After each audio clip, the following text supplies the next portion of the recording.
નમસ્કાર વિદ્યાર્થી મિત્રો, જ્ઞાન મંજરી મોડર્ન સ્કૂલની યુટ્યુબ ચેનલમાં આપ સર્વેનું હાર્દિક સ્વાગત છે. આપણે ધોરણ 11 તેમનો સંસ્કૃત સાહિત્યનો પરિચય છે. તેમની અંદર 2 વેદોનો છે આપણે અભ્યાસ કર્યો છે. આજે આપણે ત્રીજો વેદ, બરાબર. તમને હમણાં પરીક્ષાની અંદર પૂછવામાં આવ્યું કે વેદ ત્રય ક્યાં ક્યાં છે, તો ઋગ્વેદ, યજુર્વેદ ને સામવેદ, આ વેદ ત્રયની અંદર આનો સમાવેશ થાય છે. તો આજે આપણે ત્રીજા વેદ તરીકે જેને આપણે ઓળખીએ છીએ એવા સામવેદનો છે એ પરિચય આપણે આજે મેળવવાનો છે. તમે પાઠ્યપુસ્તકનો સામવેદનો આ પરિચય છે એ તમે જોઈ શકો છો. એમાં જો સામવેદનો વિષય આપવામાં આવેલો છે. સામનો અર્થ છે ગીતિ, ગાન. ગીતિ અથવા તો ગાન. સામ શબ્દનો અર્થ થાય ગીતિ અથવા ગાન. તેથી સામવેદ ગાનના મંત્રોનો સંગ્રહ છે. શું છે? સામવેદ ગાનના મંત્રનો સંગ્રહ. યજ્ઞના અવસરે ઉદગાતા ઋત્વિજ દેવતાઓનું સ્તુતિગાન આ મંત્રોથી કરે છે. વેદાનામ સામવેદોસ્મિ, વેદોમાં હું સામવેદ છું એમ કહીને શ્રી કૃષ્ણે ભગવદ્ ગીતામાં સામવેદનો મહિમા બતાવ્યો છે. શ્રીમદ ભગવદ્ ગીતાજી છે તેમની અંદર કૃષ્ણ ભગવાને અધ્યાયો છે. તો અધ્યાયોની અંદર વેદાનામ સામવેદોસ્મિ એવી રીતે કહેલું છે કે વેદોમાં હું સામવેદ છું. તો સામવેદ ગાન, સામ શબ્દનો અર્થ થાય ગાન કરવું, ગીતિ આપણે જેને કહીએ છીએ તે. તો આ સામવેદનો વિષય હતો. હવે સામવેદનો આકાર છે આપણે તે જોઈએ. તો કે સામવેદનો આકાર શું છે? આકાર એટલે તેમનો સાઇઝ નહીં પણ અંદર કેટલા મંત્રો છે ને કેટલા અધ્યાયો આપવામાં આવેલા છે વગેરે વગેરેનું વર્ણન હોય તે. સામવેદનો આકાર. સામવેદમાં કુલ 1875 મંત્રો છે. યાદ રાખજો, સામવેદમાં કુલ 1875 મંત્રો છે. આ બધા પૂર્વાર્ચિક અને ઉત્તરાર્ચિક એમ 2 ભાગમાં વહેંચાયેલા છે. બરાબર, 2 ભાગોની અંદર આમને વહેંચવામાં આવે છે. પૂર્વાર્ચિક અને ઉત્તરાર્ચિક એમ 2 ભાગમાં આ સામવેદના મંત્રો છે એને વહેંચવામાં આવે છે. પૂર્વાર્ચિકમાં અગ્નિ, ઇન્દ્ર, સોમ વગેરે દેવોની સ્તુતિ ગાન છે અને તેમાં કુલ 650 મંત્રો છે. જ્યારે ઉત્તરાર્ચિકમાં 1225 મંત્રો છે, જેમાં દશરાજ, સંવત્સર, એકાહ વગેરે વૈદિક અનુષ્ઠાનના મંત્ર ગીતો છે.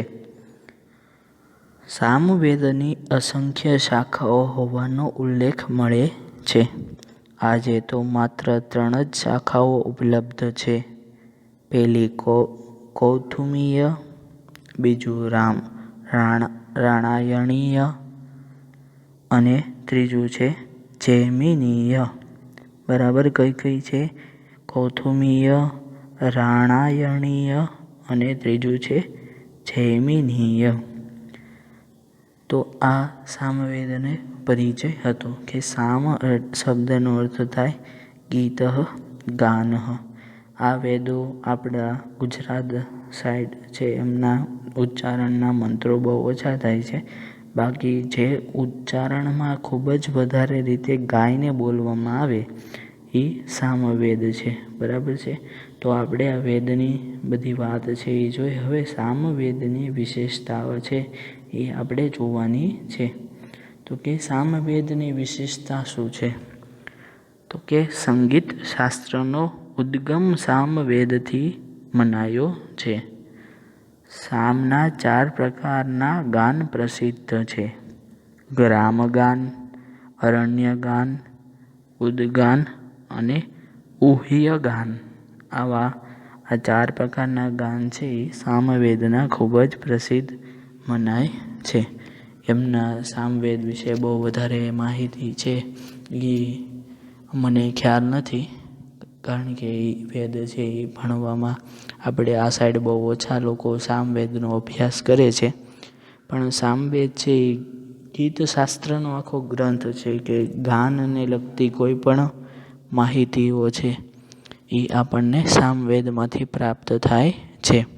અથર્વવેદ ચોથો વેદ છે અથર્વવેદ. અથર્વવેદનો પરિચય છે એ આપણે હવે મેળવવાનો છે. અથર્વ શબ્દ એ ગતિ કે ચેષ્ટાનો અર્થ ધરાવતા થર્વ ધાતુ ઉપરથી બન્યો છે. ફરીવાર, અથર્વ શબ્દ એ ગતિ કે ચેષ્ટાનો અર્થ ધરાવતા થર્વ ધાતુ ઉપરથી બન્યો છે. તેથી ગતિ કે ચેષ્ટાના ન, એટલે જો કાંસમાં લખ્યું નન્યા બરાબર અ લખ્યો છે, એટલે નમાં જે અ છે એ અભાવવાળી સ્થિતિને અથર્વ કહે છે. આનો આશય એવો લેવાય છે કે સ્થિરતા કે ચિંતનની વૃત્તિઓના નિરોધરૂપ યોગ વગેરેનો ઉપદેશ હોવાથી આ અથર્વવેદ કહેવાય છે. એટલે જે ચિકિત્સાને લગતી માહિતી છે, બરાબર, તે આ અથર્વવેદની અંદરથી પ્રાપ્ત થાય છે. જો ચિત્તવૃત્તિ એવું લખ્યું, ચિત્તની વૃત્તિઓના નિરોધરૂપ, બરાબર છે, એટલા માટે એને અથર્વ એવું કહેવાય છે, અથર્વવેદ એવું કહેવાય છે. કેટલાક લોકો અથર્વ એ ઋષિનું નામ છે એમ માને છે. અથર્વ નામના ઋષિએ આ મંત્રોનું દર્શન કર્યું હોવાથી આ વેદને અથર્વાંગીરસ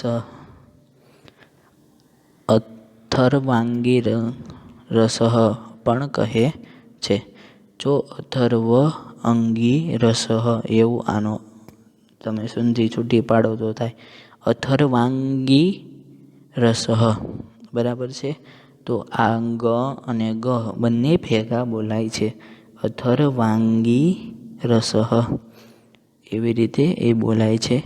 જોકે આરંભમાં વેદત્રયીમાં તેને સ્થાન મળ્યું ન હતું, પરંતુ તેની મહત્તા અને ઉપયોગિતાનો ખ્યાલ આવતા અન્ય 3 વેદો જેવું જ ગૌરવ પ્રાપ્ત છે એને થયું છે. તો આ અથર્વવેદનો પરિચય હતો, બરાબર છે, કે અથર્વવેદ અથર્વ નામના ઋષિ ઉપરથી પણ એમનું નામ રાખવામાં આવ્યું છે, અને થર્વ ધાતુ ઉપરથી પણ આ અથર્વ શબ્દ બનેલો છે.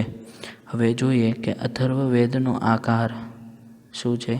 તો અથર્વવેદનો આકાર એની અંદર કહે છે, એટલે તેમની અંદર કેટલા મંત્રો અને શ્લોકોની છે એમની વાત કરવામાં આવશે. અથર્વવેદમાં 20 કાંડ છે, બરાબર. કોઈ પણ તમે મોટા ગ્રંથો લ્યો તો એમાં પ્રકરણ ને એવું આવે ને, આપણે ગીતાજીની અંદર અધ્યાય છે એમ આવી રીતે અથર્વવેદની અંદર વેદ છે એમાં તો કેટલા બધા મંત્રો હોય, તો એટલા માટે તેની અંદર કાંડ આપવામાં આવે છે, બરાબર. આપણે કિષ્કિંધા કાંડ ને રામાયણમાં છે, બરાબર, 7 કાંડ આપવામાં આવેલા છે, અરણ્ય કાંડને. તો એ બધા કાંડની જેમ આમાં પણ અથર્વવેદમાં 20 કાંડ છે. દરેક કાંડમાં ઓછા વત્તા પ્રમાણમાં સૂક્તો છે. આ સૂક્તોની કુલ સંખ્યા 736 જેટલી છે. કુલ મળીને લગભગ 6000 જેટલા મંત્રો આ વેદમાં આવેલા છે. અથર્વવેદની 9 શાખાઓ હતી. શું કીધું છે? અથર્વવેદની 9 શાખાઓ હતી. આજે તો માત્ર 2 જ શાખાઓ ઉપલબ્ધ છે, શૌનક અને પીપ્પલાદ. આ 2 જ શાખાઓ અત્યારે ઉપલબ્ધ છે, આપણી પાસે અત્યારે છે. અથર્વવેદનો વિષય શું છે? અથર્વવેદમાં વિવિધ રોગોની નિવૃત્તિના ઉપાયો આપવામાં આવેલા છે. કૃષિ અને પશુપાલનની વાત છે, રાજશાસન, બ્રહ્મવિદ્યા, માતૃભૂમિ ગૌરવ, પિતૃમેધ તથા યજ્ઞાદિનામ વિધાનોનું બાબતો મુખ્ય છે. પૃથ્વી સૂક્ત, કાલ સૂક્ત, બ્રહ્મચર્ય સૂક્ત, વિવાહ સૂક્ત, મધુવિદ્યા સૂક્ત વગેરે મહત્વના સૂક્તો આ વેદમાં છે. અથર્વવેદના વિષયો સામાન્ય જનજીવન માટે ગાઢ સંબંધ ધરાવે છે. તેથી આ વેદ સામાન્ય જનતાના વેદ તરીકે પણ ઓળખાય છે. તો અથર્વવેદની અંદર ક્યાં ક્યાં વાતો છે એ આપવામાં આવેલી છે? તો કે રોગને લગતી, કૃષિ અને પશુપાલનને લગતી, રાજશાસન કેમ કરાય, પછી બ્રહ્મવિદ્યા છે કઈ રીતે પ્રાપ્ત કરાય વગેરે બીજા યજ્ઞોની પણ વાતો છે એ કરવામાં આવેલી છે. અથર્વવેદની સૂક્તિઓ કઈ કઈ છે? તો કે એ સૂક્તિઓની અંદર અનુવ્રતઃ પિતુ પુત્રો માતા ભવતુ સન્મના, અથર્વવેદ કાંડ 3, સૂક્ત નંબર 30, મંત્ર 2. તો આ મંત્રની અંદર આ સૂક્તિ છે આપવામાં આવેલી છે. મંત્રની જ સૂક્તિ છે. અનુવ્રતઃ પિતુ પુત્રો માતા ભવતુ સન્મના. આવું તમે 10મા ધોરણની અંદર મંત્ર ભણતા તમે આ શીખ્યા હશો, બરાબર? તો પુત્ર તે કે જે પિતાના વ્રતોનું પાલન કરે અને માતાના મનને અનુકૂળ થાય, બરાબર છે. પછી બીજી સૂક્તિ કઈ છે? તો કે શતહસ્ત સમાહર સહસ્ત્ર હસ્ત સમકીરઃ. હે માનવ, તું સેંકડો હાથથી ભેગું કર અને હજારો હાથથી વહેંચ. જો સરસ મજાની વાત છે એ સૂક્તિની અંદર કરવામાં આવેલી છે કે તું સેંકડો હાથોથી ભેગું કર અને હજારો હાથોથી વહેંચ, બરાબર? તારું મહેનત તારી રીતે કરવાની જ છે, પણ સામું પણ કોઈને જરૂર હોય તો આપવાનું પણ છે. એટલે તારે ખૂબ જ મહેનત કરવાની છે. માતા ભૂમિ પુત્રોહમ પૃથિવ્યામ. એમ કીધું છે કે પૃથ્વી મારી માતા છે અને હું પૃથ્વીનો પુત્ર છું. માતા ભૂમિ, ભૂમિ મારી માતા છે. આમ પુત્રોહમ પૃથિવ્યામ, અને અહમ એટલે હું પુત્ર છું. કોનું? તો કે પૃથ્વીનું. તો આવી રીતે આપણે આ 4 વેદો છે એનો અભ્યાસ કરી લીધો. ઋગ્વેદ, યજુર્વેદ, સામવેદ ને અથર્વવેદ. તો આ બધાય વેદોની અંદર કેટલા મંત્રો આપવામાં આવેલા છે? જો બધામાં કોમન વસ્તુ આ છે, કેટલા મંત્રો આપેલા છે, એમાં કાંડ કેટલા છે, પછી કેટલા કોઈની અંદર અધ્યાય આપવામાં આવેલા હોય તો તે એની મંત્રોની સંખ્યા બધાએ ખાસ યાદ રાખવાની છે. અને એ વેદનું નામ કે ઉપરથી પડ્યું, વેદ શબ્દનો અર્થ શું થાય વગેરે જેવું તમારે ખાસ યાદ રાખવાનું છે. તો આવી રીતે 4 વેદો છે એનો આપણે અભ્યાસ કર્યો. હવે એને લગતે થોડીક બીજી બાબતો છે એનો પણ આપણે અભ્યાસ કરવાનો છે. આજે બીજો ટોપિક આપણે નવો છે એમની શરૂઆત કરી દઈએ. આ 4 વેદનો અભ્યાસ આપણે કરી લીધો. સંસ્કૃત સાહિત્યનો ઇતિહાસ છે તેમાં જ આ 4 વેદોનો છે એ સમાવેશ થાય છે. હવે આપણે ઉપનિષદનો અભ્યાસ છે એ કરવાનો છે. ઉપનિષદ સ્ત્રીલિંગ શબ્દ છે. ઉપ અગ્રે સદ ધાતુમાંથી બનેલો છે. ઉપનિષદ. તેથી તેનો અર્થ ગુરુની પાસે નિષ્ઠાપૂર્વક બેસીને રહીને પ્રાપ્ત કરવામાં આવતું પરમ તત્વનું જ્ઞાન એવો થાય છે. ઉપનિષદ શબ્દનો અર્થ શું થાય? તો કે ગુરુ પાસેથી નિષ્ઠાપૂર્વક બેસીને રહીને પ્રાપ્ત કરવામાં આવતું પરમ તત્વનું જ્ઞાન છે એટલે ઉપનિષદ છે એવું થાય છે. વૈદિક સાહિત્યમાં સૌથી છેલ્લે અંતે આવતું હોવાથી આ ઉપનિષદ સાહિત્ય વેદાંત તરીકે ઓળખવામાં આવે છે. ઉપનિષદોનું ચિંતન મુખ્યત્વે જીવ, જગત અને જગદીશને આવરી લેવા માટે બરાબર આવરી લે છે. તેમાં પણ મહત્વનું ચિંતન ઈશ્વર કે બ્રહ્મ વિશેનું છે. આથી આ ઉપનિષદોને બ્રહ્મ વિદ્યા પણ કહેવામાં આવે છે. ઉપનિષદોની સંખ્યા 200થી પણ વધારે છે. આમ છતાં આમાંથી 108 ઉપનિષદોને સારભૂત ઉપનિષદો માનવામાં આવે છે. આ સારભૂત ઉપનિષદોમાં પણ મહત્વના અને અતિ પ્રસિદ્ધ ઉપનિષદો તો માત્ર 10 જ છે, જે નીચે મુજબ છે. આ શ્લોક ઉપરથી આપણને ઉપનિષદોના નામ છે એ આપણને આવડી જાય. ઈશ કેન કંઠ પ્રશ્ન મુંડ માંડુક્ય તિત્તરી ઇતરેયમ ચ છાંદોગ્યમ બૃહદ આરણ્યકમ દશમ. ઈશ કેન કઠ પ્રશ્ન મુંડ માંડુક્ય તિત્તરી ઇતરેયમ ચ છાંદોગ્યમ બૃહદ આરણ્યકમ દશમ. ફરીવાર બોલું છું, ધ્યાન રાખવાનું છે.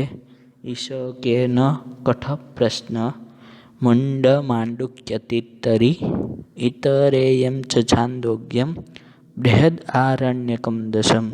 અર્થાત ઈશાવાસ્ય કેનઃ કઠ પ્રશ્ન મુંડક માંડુક્ય તૈત્તરીય ઐત્તરીય છાંદોગ્ય અને બૃહદ આરણ્યક આ 10 ઉપનિષદો મુખ્ય છે.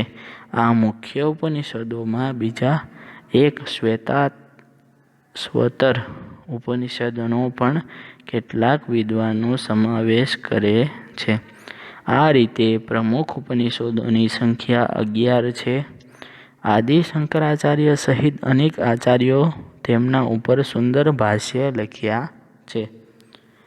અતિ પ્રાચીન ગણાતા આ ઉપનિષદોને રચનાકાળ ઈસવીસન પૂર્વે 1500થી શરૂ કરીને ભગવાન બુદ્ધના જન્મ પહેલાંનો એટલે ઈસવીસન પૂર્વે 700 સુધીનો માનવામાં આવે છે.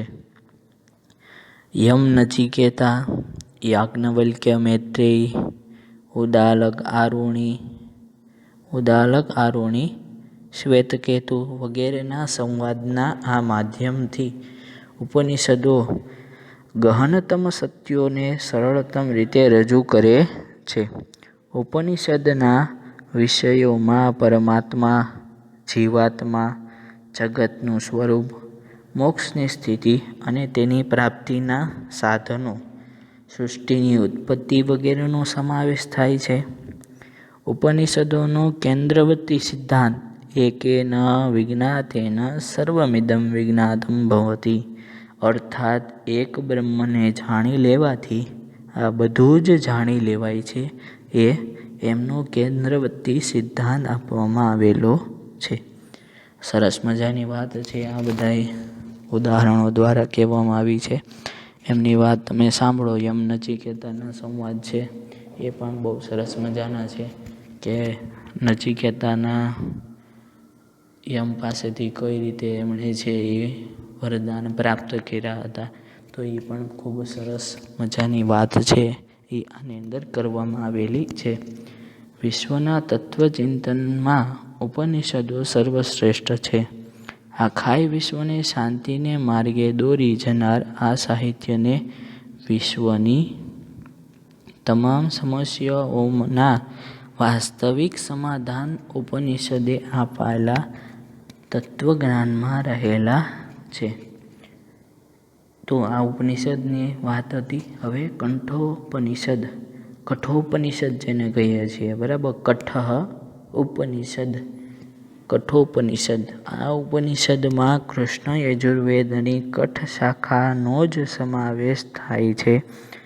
નચિકેતા તથા યમરાજના સંવાદ દ્વારા બ્રહ્મ વિદ્યાનો ઉપદેશ આ ઉપનિષદની વિષય વસ્તુ છે. યમરાજ નચિકેતાને 3 વરદાન માગવાનું કહે છે. નચિકેતા બાળક છે, છતાં મહાજ્ઞાની છે. ઘરડી ગાયોનું દાન આપીને પુણ્ય કમાવાની કામના કરનાર તેમના પિતા સંસારી જીવાત્માનું પ્રતીક છે. જ્યારે નચિકેતા મોહથી મુક્ત છે. પિતાના ક્રોધથી યમરાજા પાસે ગયેલ નચિકેતા યમરાજાને પ્રસન્ન કરીને બ્રહ્મજ્ઞાન પ્રાપ્ત કરે છે.